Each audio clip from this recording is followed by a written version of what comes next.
I spent a couple of hours this morning looking at the weather, wondering if it would be worth riding out. And I thought, the longer I leave it, the more likely the rain will come. Incidentally, I should have just gotten out first thing in the morning like I wanted to.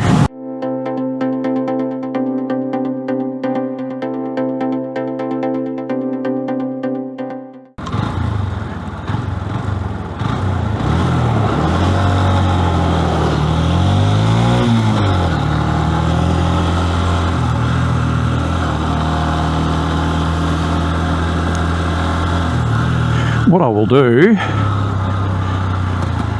is I'll pull over under the shade of this tree. Okay, so the video, I'm not going to end the video here. I'm just going to get my phone off the quad lock and put it back in my jacket.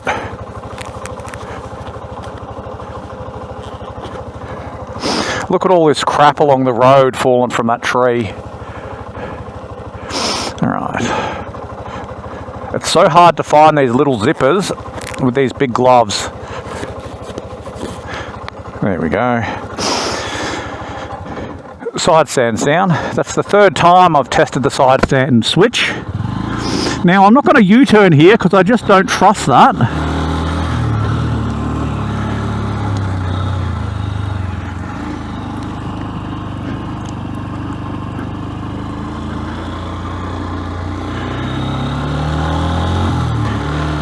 I really wanted a spirited ride up Haunted Hills Road, but this rain wasn't supposed to come until about 4 or 5 o'clock this afternoon, and it's not even lunchtime.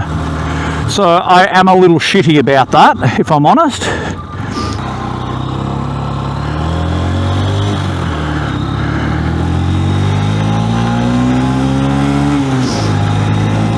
Still, I zipped up my winter coat into my jacket, so at least my top half will be waterproof. Yuck.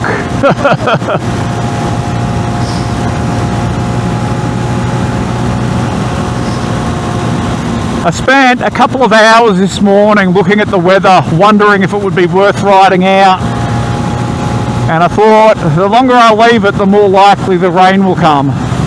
Incidentally, I should have just gotten out first thing in the morning like I wanted to. Still, I don't think it's going to be a heavy rain. Just enough to make the corners slippery.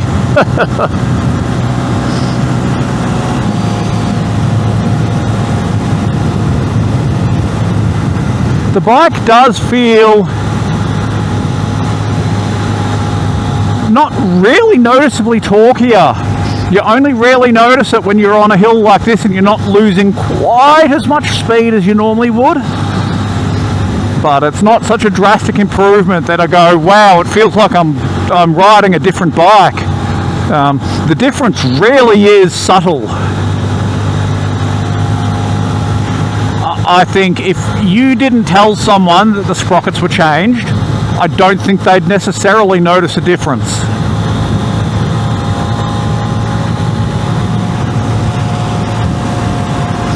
Now it's 100 k's up this hill. That looks a bit slick.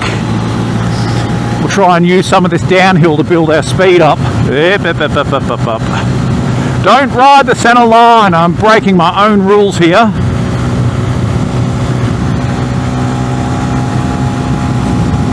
It's ever so slightly quicker up this hill than it used to be.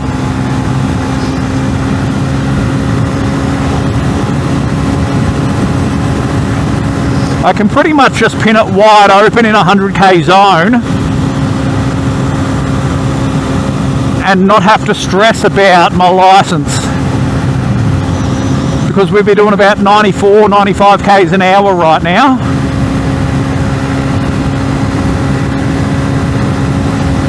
Alright, let's tuck. That'll be 100 k's.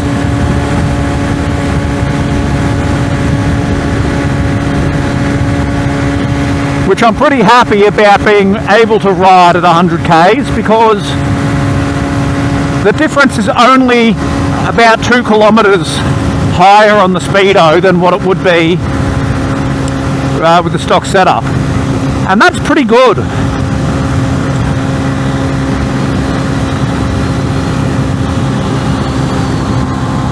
Hey, hang on. You know what? One of the tips I can give that I've picked up on, it can be hard to tell if a car's moving just by looking at it, but if you look at the wheels, you can almost always tell if the wheels are moving. So when you see a car at the intersection, don't look at the whole thing. Look at the wheels. It's easier to see a wheel turning than the entire mass of a car creeping forwards, because you can tell that in relation to the body of the car. And that is a top tier advice in my opinion. It's something that I was taught by one of the instructors I had. I can't remember if it was a check ride or my license test, but it stayed with me, and it is invaluable advice.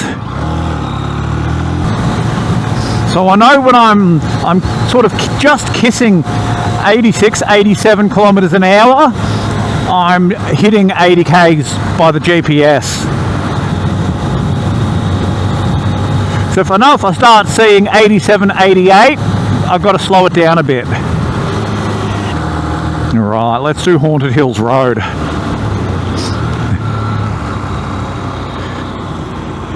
This is an absolutely brilliant road, and it's almost perfectly paced for this bike, because the speed limit, well, in the 80 zone anyway, is such that the bike wouldn't really go much faster than that anyway.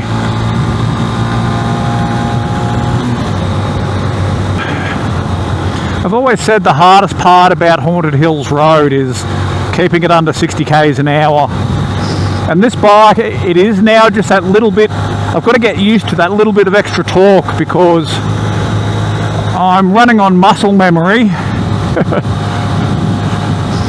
And I look down and I'm doing 72 k's an hour indicated, which, no I wasn't.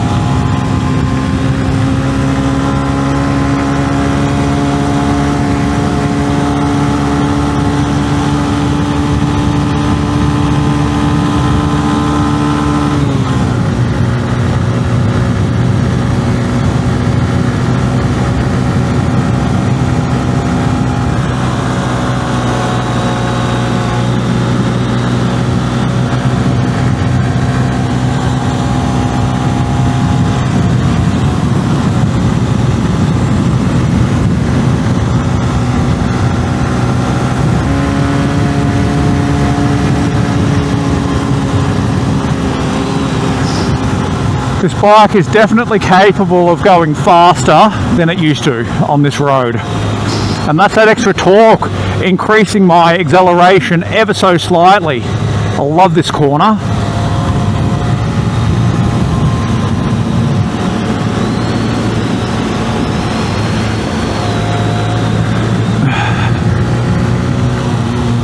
Bouncy. Okay. Whoop. Bouncy. Bouncy. Bouncy. Not bouncy. I know this road. I know that I'm not really capable of riding it any faster than what I do.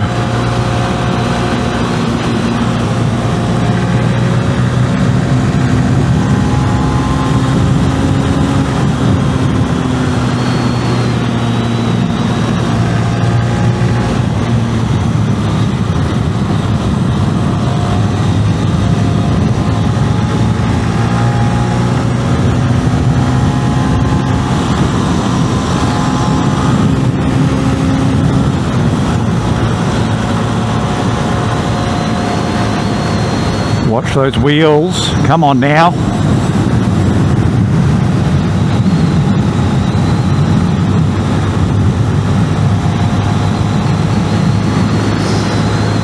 A little bit of target fixation never hurts to get the heart pumping. Now, this section of freeway is 110 kilometers an hour. It literally doesn't matter how hard I push this bike. It will never, ever break 110. This bike tops out at 115 indicated, which is 110 kilometers an hour in actual facts. So we're sitting on probably 99 k's right now, 100 k's an hour. That's perfect for me. That's all I ever wanted.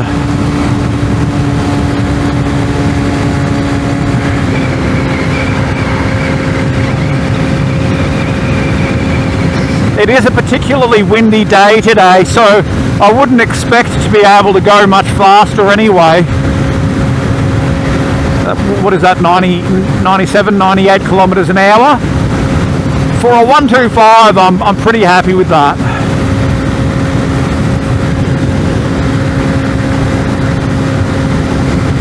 Like I said, on this road, this bike, stock, would have to hit 118 kilometers to even begin to put me at risk for a speeding ticket. But this bike tops out at 115. The only time you'll ever see a higher speed rating is bouncing off the valves. But it does fuel cut at 115.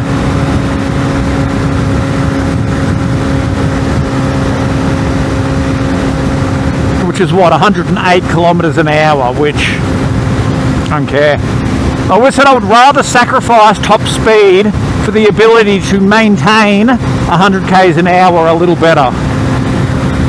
And I always said about that being indicated, but I mean, look at us here. That's not bad. This bike is really sensitive to temperature changes, and especially wind. Riding it from one day to the next, it can feel like an entirely different bike. That's why sometimes in my videos I'm almost swearing at it. Other days it just feels brilliant, and I can't figure out exactly what those conditions need to be.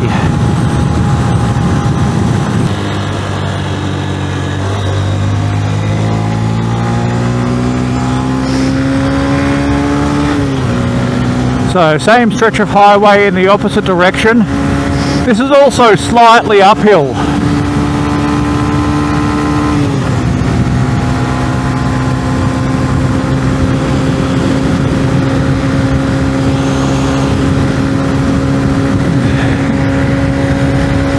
We'll get down as low as I can.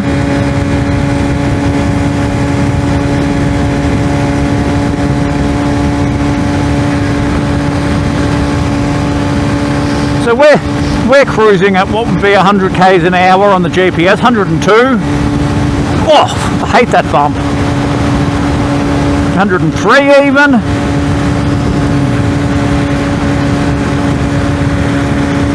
I've had days along here where this bike has refused to go over 85 kilometers indicated. So to see this speed, I know that the bike is hitting that higher RPM range, which is always what I really needed it to do. This is never going to be a fast bike. My concern with it always has been how slow it is getting up sometimes some of the smallest hills. I do have, like, we are going uphill here, even though you will not tell on the GPS. Sorry, on the GoPro. I've said GPS so many times. Yeah, you will not be able to tell we're going uphill on the GoPro, but we're seeing it now where it's really struggling.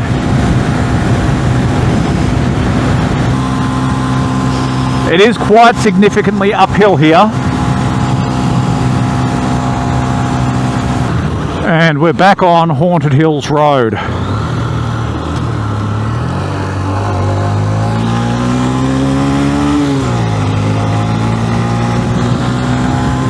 It used to be a fun hill here because this road used to be 100 k's an hour.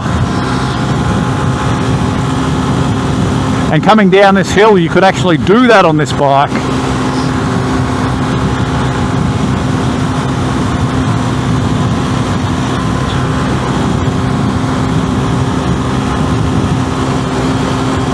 The learners are out today, good on them. I'm glad that I did my learners back when this road was 100 k's an hour, because there was none of this, I'm afraid of going 100 k's an hour, straight out of the training centre, up to 100 k's.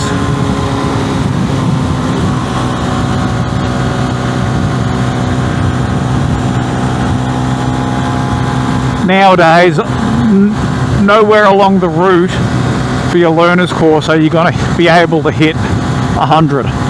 But to be fair, most of the other training centres I'm aware of are, you know, fairly close to 80k zones. So at least there's a little bit of consistency there.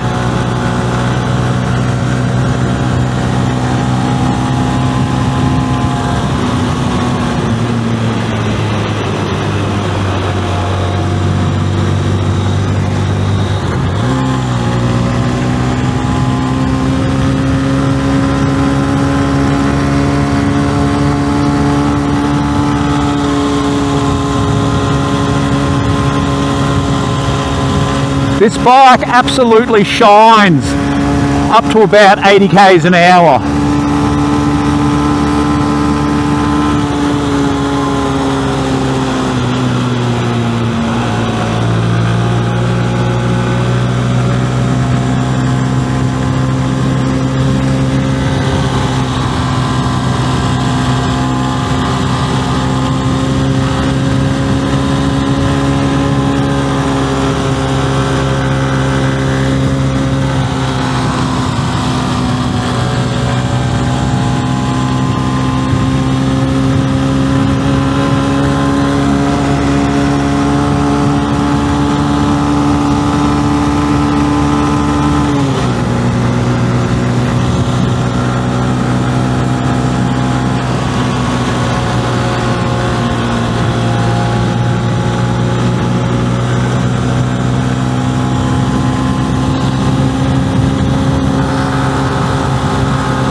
Uh-oh, better do 8 kilometers an hour.